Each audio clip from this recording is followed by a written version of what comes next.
वित्त मंत्री निर्मला सीतारमण 7वीं बार सदन में आम बजट पेश कर रही है। इसके साथ ही उन्होंने रिकॉर्ड बना दिया है। इस बजट में निर्मला सीतारमण ने 2024 से 25 में हर साल 25,000 छात्रों की मदद के लिए मॉडल कौशल ऋण योजना में संशोधन का प्रस्ताव किया है। इसके तहत घरेलू संस्थानों में उच्च शिक्षा के लिए 10 लाख रुपए तक के ऋण के लिए ई-वाउचर हर साल 1 लाख छात्रों को सीधे ऋण राशि के 3% की वार्षिक ब्याज छूट के लिए दिए जाएंगे। वित्त मंत्री निर्मला सीतारमण ने कहा, मुझे 2 लाख करोड़ रुपए के केंद्रीय परिव्यय के साथ 5 वर्षों में 4.1 करोड़ युवाओं के लिए रोजगार, कौशल और अन्य अवसरों की सुविधा के लिए 5 योजनाओं और पहलों के प्रधानमंत्री पैकेज की घोषणा करते हुए खुशी हो रही है।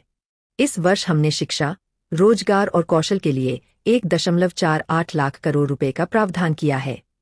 इसके साथ ही देश के युवाओं के लिए इस बजट में वित्त मंत्री ने जो ऐलान किया है, उसके अनुसार रोजगार व कौशल प्रशिक्षण से जुड़ी 5 योजनाओं के लिए 2 लाख करोड़ रुपए की राशि रखी गई है।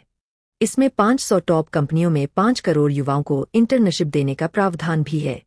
इसके साथ ही पहली जॉब ज्वाइन करने वाले युवाओं के लिए 15,000 की 3 किश्त सीधे EPFO अकाउंट में दिया जाएगा।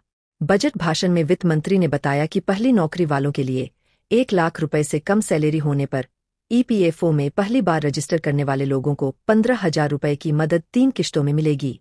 वहीं महिलाओं और लड़कियों को लाभ पहुंचाने वाली योजनाओं के लिए 3 लाख करोड़ रुपए की राशि का प्रस्ताव किया गया है।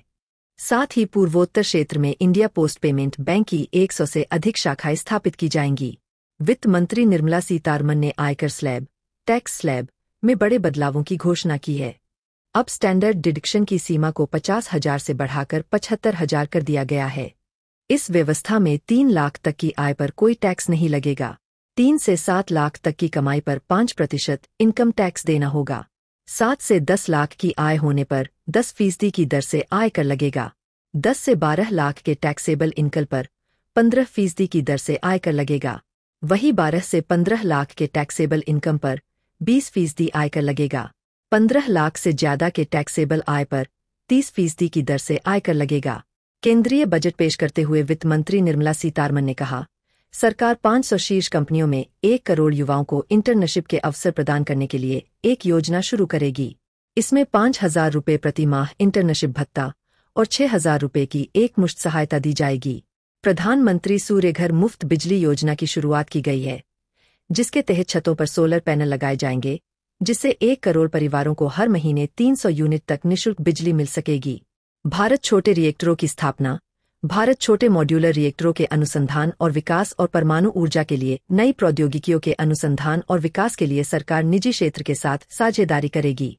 अमृतसर कोलकाता औद्योगिक कॉरिडोर पर हम बिहार के गया में औद्योगिक विकास को समर्थन देंगे। यह पूर्वी क्षेत्र के विकास को गति देगा।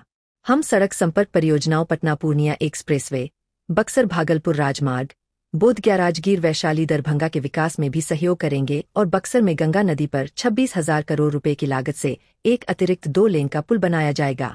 आंध्र प्रदेश पुनर्गठन अधिनियम।